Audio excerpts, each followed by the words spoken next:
Superstar या कार्यक्रमाची सुंदर आणि सुपर अशी सुरुवात केलेली आहे या दोघींनी. खूप छान. तर या सुपरस्टारला जाणून घेण्याची इच्छा तर होतीच. त्यात स्वररजनीचं हे दुसरं पुष्प सुपरस्टार्स ठरल्यावर हा योग जुळून आला. 29 डिसेंबर 1942 ही राजेश खन्नाची जन्मतारीख. स्वातंत्र्यापूर्वीच्या पंजाबमध्ये बुरेवाल शहरात अरोरा कुटुंबात त्यांचा जन्म झाला. मूळ नाव होतं जतीन अरोरा.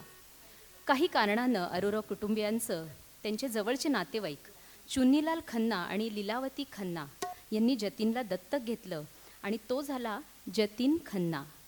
पुढे खन्ना कुटुंब मुंबईत स्थलांतरित झालं आणि एका ज्येष्ठ नातेवाईकांनी त्याचं नाव जतीन बदलून राजेश केलं. राजेश खन्ना केवळ सुपरस्टार नाही, तर तो कसलेला अभिनेताही आहे. हे सांगणाऱ्या अनेक चित्रपटांपैकी एक महत्त्वाचा चित्रपट आहे अमर प्रेम. राजेश खन्नाच्या तोंडी शब्द आहेत, कोई दुश्मन ठेच लगाए तो मीत जिया बहलाए, मन मीत जो घाव लगाए उसे कौन मिटाए. ऐकूया. किशोरदा यांनी गायलेलं हे सुंदर असं गीत, संगीत R.D. बर्मन आणि आनंद बक्षी यांचं गीत आहे. आपल्यासमोर सादर करत आहेत निलेश जोशी.